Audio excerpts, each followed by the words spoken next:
Salut tout le monde, hello! Soyez les bienvenus à votre dose culturelle avec Libre Penseur, le podcast culturel, celui de l'épisode numéro 13. Bon, le printemps cogne à notre porte et devinez quoi, ça fait exactement 1 an qu'on est en pandémie. Pas de spectacle, pas de resto, pas de contact humain et ça nous manque. Le confinement depuis décembre et le couvre-feu depuis janvier, oui, malgré tout, la vie va hyper vite. On lâche pas. On est tous dans le même bateau, puis un jour, ça va être tout derrière nous. Mais en attendant, laissez-moi vous divertir du mieux que je peux. En passant, non seulement nous sommes sur la plateforme YouTube, mais maintenant nous sommes avec le webzine ARP Media depuis le 4 mars. Alors pour ceux qui viennent de nous rejoindre, merci du fond du cœur et j'espère que vous aurez autant de fun que j'en ai de le faire. Fait que installez-vous avec votre café, je vais tenter de vous faire oublier votre voiture qui part pas, salle de spectacle fermée, les illuminés un peu weird, le port du masque et votre entrée mal déblayée. Alors c'est parti, on commence maintenant avec l'épisode numéro 13, maintenant. Aujourd'hui, je commence avec un band australien qui ne manque pas d'innovation dans leur musique, King Gizzard and the Lizard Wizard. Ouais, à peine 5 mois après l'album KJ, qui est la suite de Flying Microtonal Banana, paru en 2017, et 1 an et demi après le rugissant Infest the Rat Nest, dans un hard rock dissonant, les rockers australiens King Gizzard and the Lizard Wizard sont de retour avec un 17e album le plus expérimental à ce jour, selon les dires du band. Voici LW dans un rock psychédélique qui explore les sonorités des années 80, le funk et le Moyen-Orient, dans des guitares salaces enivrantes avec des claviers vintage, enregistrés en distance pendant le lockdown l'année dernière. La bande offre une collection de chansons envoûtantes à la poésie abstraite mais constante qui transforme l'écoute en espèce de voyage astral fucked up survolté. King Gizzard and the Lizard Wizard, c'est de la folie pure à chaque coup, mais disons-le, celui-ci, l'auscultation sonore va particulièrement loin. Sur des arrangements de riffs de guitare hypnotisantes de Joey Walker, un baglama, un instrument à cordes tuques, de la harpe, en symbiose sublime avec la batterie de Michael Kavanagh qui brille fort et des synthés enveloppants, LW est un gros jam puissant disjoncté fait de la même effet qu'une drogue hallucinogène. Entre le Black Sabbath, Tame Impala, Frank Zappa, The Stroke et AC/DC. King Gizzard and the Lizard Wizard laisse sa musique s'exprimer dans un langage qui n'a pas de frontières, du rock occidental passant par le funk pulsatile au hard rock progressif.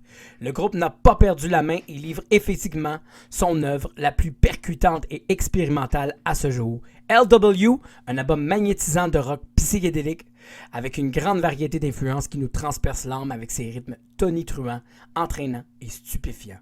Un gros melting pot de plaisir à chacune des écoutes. Mes chansons préférées sont Supreme Ascendancy, Ataraxia, KGLW, Static Electricity, Plura et One. Et pour tout ça, je lui donne 9 sur 10. Live au micro pour votre plaisir avec Libre Penseur, le podcast culturel, épisode numéro 13. Merci d'être là. Parlons maintenant de l'incroyable Julian Baker avec son nouvel album. Avec ses 2 premiers albums, Sprain and Ankle en 2015 et la superbe Turn Out the Light 2017, était fait un mélange de musique qui tournait autour, un peu intimiste de piano mélancolique, solo et d'une guitare et de sa magnifique voix larmoyante. Cette fois-ci, Julian Baker arrive avec un 3e offrande qui s'arme d'un band complet pour enfin rendre justice à ses chansons déchirantes. Voici Little Oblivion, 12 pièces indie pop et rock alternatif qui continuent de scruter en profondeur les allées du cœur de la jeune femme. Pour cet album, l'autrice, compositrice, interprète américaine produit elle-même avec l'aide de son ami et complice depuis le premier album, Calvin Lauber, mixé par Craig Silver, masterisé par Greg Calby. Baker chante les nuits de douleur, le chemin de l'introspection vers la maison dans un taxi, ses crises existentielles, le combat essoufflant entre ses actes et ses pensées dépressives, la méchanceté des autres, le désespoir qui l'accompagne au comptoir du bar, le suicide et les cicatrices invisibles du temps. C'est une plume sombre et sanglante, tout comme son interprétation qui nous imprègne d'une mélancolie bouleversante. Julian Baker continue d'excaver sa pesanteur de ses émotions dans ses arrangements de guitare, basse, batterie, faites en solo, elle-même, par elle-même, chez elle-même. Avec l'appui de ses complices de son groupe Boy Genius, j'ai nommé les chœurs frissonnants faits par Phoebe Bridges Lucy Dacus, sur quelques pièces. Grâce à l'orchestration complète sur le 3e album de la jeune femme de 25 ans, elle gagne une maturité dans ses paroles aigres-douces. J'ai dû mettre une pause plusieurs fois lors de l'écoute, pas par détachement, mais bien au contraire, plutôt pour pas tomber dans la spirale émotive de sa musique emo. Le voyage est long et ardu parfois, mais combien grandiose et noble. Pour ça, je lui donne 8 sur 10. Mes chansons favorites sont Hardline, Relative Fiction, Fate Healer, Crying Wolf, Song in A, Favor. Vous écoutez Libre Penseur, le podcast culturel numéro 13, votre dose culturelle de 20-30 minutes. Parlons maintenant d'un auteur, compositeur, interprète québécois qui s'est fait parler beaucoup de lui il y a quelques années à la disque. On parle de Pierre-Hervé Goulet. Après 6 prix au Festival en chanson de la Petite-Vallée, une place parmi les 10 artistes en liste pour le prix Félix Leclerc, une nomination à la disque dans la catégorie Album de l'année folk pour son 2e album Pas loin d'ici, l'auteur, compositeur, interprète beauceron Pierre-Hervé Goulet reprend son élan pour nous offrir un 3e album dans un folk qui fait peau neuve et s'accentue sur le rythme. Voici le jeu des lumières. 12 pièces dans un folk pop accompagné de funk, de R&B planant, de cuivre mielleux et de cordes qui redéfinissent les territoires de sa musique imprégnés dans la poésie. C'est réalisé aux consoles par Marc Chartrain, qui a travaillé avec Patrice Michaud, Daniel Bélanger et Pascal Picard. L'album contient des chansons qui racontent des récits sur l'amour en cavale, les voyages au fond du cœur, la quête du bonheur et ses désirs inavoués et la grande leçon du temps. Pierre-Hervé Goulet, avec sa voix riche qui rappelle parfois un petit Vallière, nous transporte dans un folk groovy fait de mélancolie et de réflexion profonde. L'artisan de la chanson québécoise manie sa plume Junkies d'une poésie introspective qui nous propose un monde fascinant et bien charpenté. Une sorte de mélange entre Dumas, Daniel Bélanger, Vincent Vallière et Jimmy Hunt dans des arrangements ambiants et des inclinations de funk, de soul et un manteau de folk innovateur. Le jeu des lumières, c'est un folk pop qui atteint une maturité artistique sur des mélodies savoureuses. Le futur est rempli de promesses pour Pierre-Hervé Goulet et ses chansons pop bien cultivées. Je nomme mes chansons favorites sont Bonnie, Les oiseaux du matin, Si le vent, La maison, Bye Bye Bye, Vague Aurore, Amour Punk Rock. Et je lui donne un beau 8 sur 10. Bon, qui a dit que le disco était mort? Pas moi en tout cas. En tout cas, ici sur Libre Penseur, le podcast culturel, je vous présente le band qui en fait du pas pire, moi, oui. Il s'appelle le Barry Paquin Roberge. Je répète, le Barry Paquin Roberge. Retenez non, ça va groover dans les prochaines semaines avec la bande. Retenez vraiment le nom. Barry Paquin Roberge. 3 ans après Voyage Massage qui a fait sa renommée à l'international, c'est-à-dire en Irlande, Airwave, Sao Paulo, au Chili, Hambourg, à Cuba, qui fut également aussi acclamé par la critique et la Gamique 2017. Le super groupe montréalais Barry Paquin Roberge arrive avec un second album qui continue de faire la fête endiablée sur une musique mordante de vie. Bon, la bande composée d'Étienne Barry des Deluxe, de Sébastien Paquin de Buddy McNeil and the Magic Mirror et Alexis Roberge des BM&MMM compte maintenant de l'ajout de Jonathan Lafrance de Muscadette et de Jocelyn Gagné des Breeze Feeder et bruit de tambour de Anna France Myers, chanteuse des Deluxe. C'est une alliance pleine de surprises et de promesses pour le second chapitre du collectif. Voici Exordium to Ecstasy. 10 pièces faites d'un amalgame pétillant de disco, funk, glam, rock, psychédélique frétillant qui donne envie de donner des coups de bassin, tous en chœur. Co-réalisé par Barry Paquin Roberge lui-même, avec Félix Petit qui a travaillé pour Hubert Lenoir et Les Louanges, mixé par Jean-Bruno Pinard, qui a travaillé aussi avec Les Louanges, et avec au son Nicolas Baudouin, qui a travaillé pour Laura Sauvage, et Ryan Bastizouzi, qui a travaillé avec Malajube, transféré sur les bandes par François Duchesne et masterisé par Richard Addison. Le BPR offre des chansons sauvages et sointantes d'énergie qui donnent la fièvre du dance floor. Il nous replonge dans la ville de Montréal entre les années 70 et 80. Avec en prime une grosse boule disco qui reflète sur chacune des grooves mythiques de ce second album. Les rythmes versus des chœurs masculins et féminins qui s'éclatent pour mettre en avant une musique folle et festive. C'est pas subtil, mais c'est plutôt buzzant. Des belles guitares, synthétiseurs, flûtes, bass, batterie. Écoute, tout est là pour avoir du gros plaisir. Exordium to Ecstasy, c'est un album qui pervertit l'esprit et donne cette chaleur nocturne au nom de la disco qui n'est résolument pas prête à perdre son souffle. BPR perdure la fête avec de l'audace plein les paillettes, des habits One Piece et un goût d'extase dans la bouche. Et pour ça, je donne 9,5 sur 10. Mes chansons favorites sont BPR Strut, Eyes on You, Make Up, Feel Alive, Hot Stuff Wanna Play Rough, Mystic Love Exordium, Mystic Love Ecstasy. Avec vous pour une autre dose culturelle de Libre Penseur, le podcast culturel. Ça vous tente-tu que je vous parle du retour de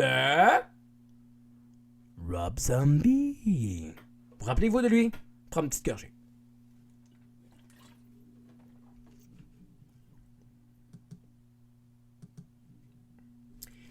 Rob Zombie, l'artiste-réalisateur de films d'horreur et musicien Rob Zombie, le fils des ténèbres, le grand vénérable de la musique rock gothique, est de retour avec un nouvel album.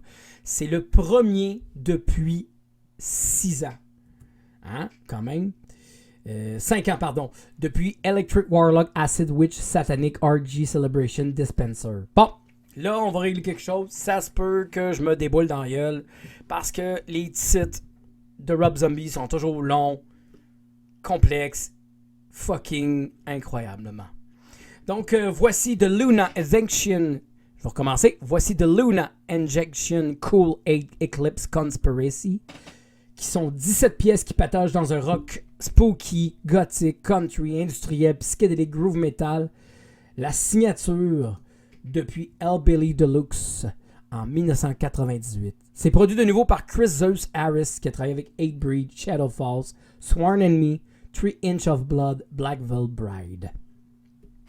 Rob Zombie continue d'offrir des chansons à la plume ténébreuse, entremêlées de monstres, vampires, morts-vivants, rituels sataniques et loups-garous, tout droit sorti du film imaginaire de l'homme macabre. Pour être franc, au début de sa carrière, les clichés étaient amusants. Ça fait partie du personnage, je me disais, mais là on est en 2021, puis rien change. La grande question qui me vient à l'esprit, c'est: est-ce une mauvaise chose dans son cas? Je vais y répondre dans pas longtemps. Patience, mes amis.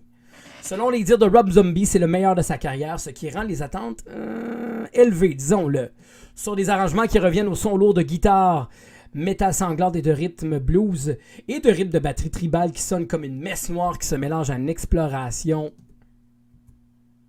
funk et lounge avec des échantillonnages d'extraits de films d'épouvante. Ce qui rappelle un peu l'ambiance cinématographique des albums de... un peu comme les albums de White Zombie de La Sexorcisto Devil Music Vol. 1 et Astro Creep 2000 de l'époque de son super groupe White Zombie.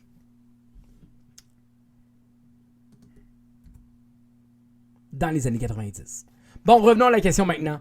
Est-ce une mauvaise chose dans son cas? Pour ma part, bien au contraire, je pense que Rob Zombie reprend avec ce qu'il fait de mieux. Un 7e album fait d'une musique enracinée dans la bestialité du rock industriel, qui sonne comme un vieux film vintage d'horreur qui offre de multiples possibilités de scénarios sombres à notre esprit. Zombie est encore aux côtés de John Five et du bassiste Piggy D et du batteur Ginger Fish pour l'aventure. Prévisible, j'en conviens, mais pas plate, pas toute.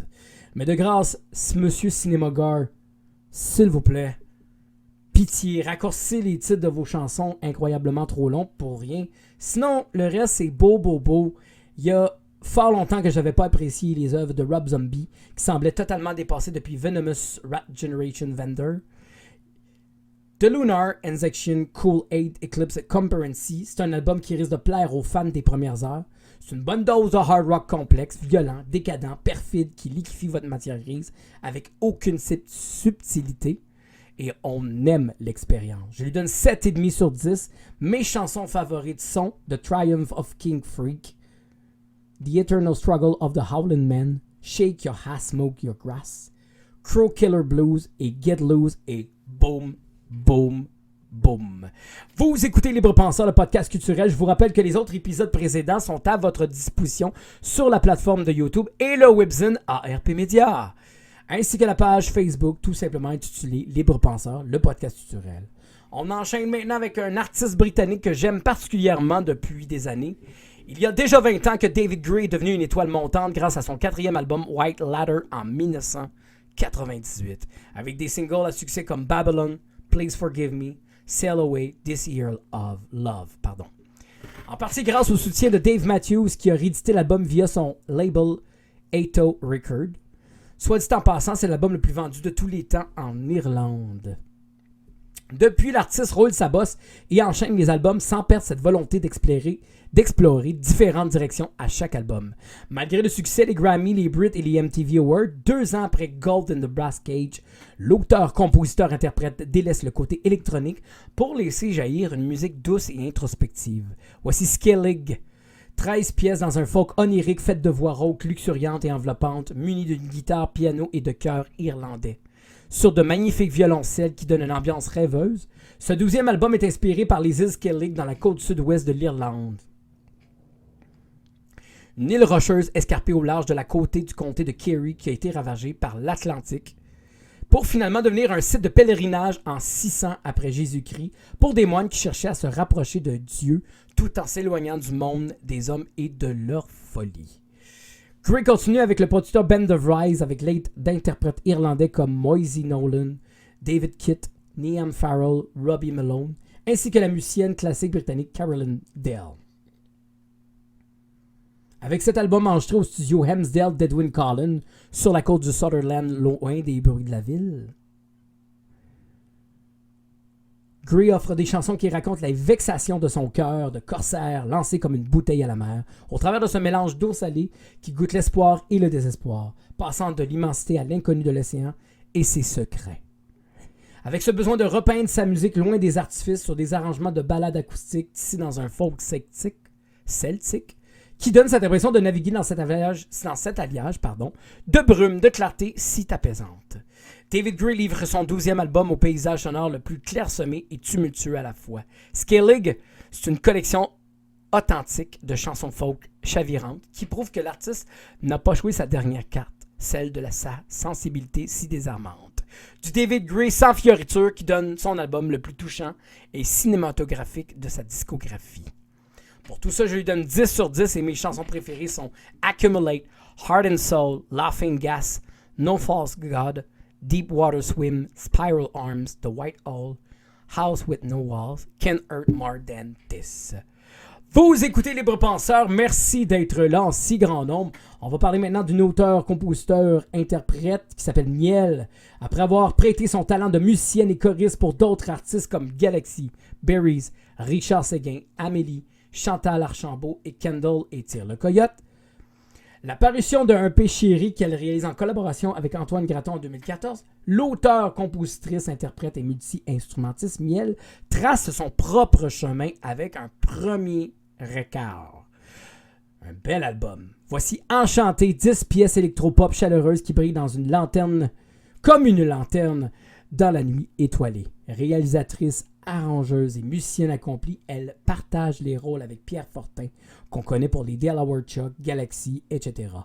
Sur des chansons au rythme teinté de nostalgie des années 80-90 qui racontent le déchirement d'un monde et le sien, ses observations de son carnet de voyage, l'amour sur toutes ses coutures, les guerres intérieures qui l'ont fait devenir plus forte et déterminée, et bien sûr, la guérison de certaines épreuves de l'artiste. Dans une plume hypersensible écrite avec les yeux du cœur. C'est avec sa voix scintillante et guérisseuse qu'elle nous confie et nous captive à la fois, avec ses envolées mélodiques légères qui transportent au-delà de notre corps. Sur des arrangements de synthé onctueux, batterie optimiste, guitare feutrée et de saxophone avec un petit quelque chose de sadé. Il y a du gospel, du soul, de l'électropop luminescent, sur des chœurs magnifiques comme un château d'espoir. Miel prend le temps et l'espace pour faire respirer sa musique irradiante, sucrée et imagée.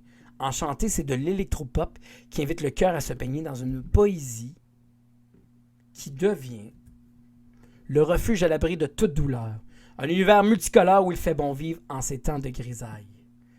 Et pour tout ça, je lui donne 7 sur 10 et mes chansons favorites sont Autant de peur que de mal, Les Miroirs, Arizona, Lui, Enchanté et Plus jamais la même.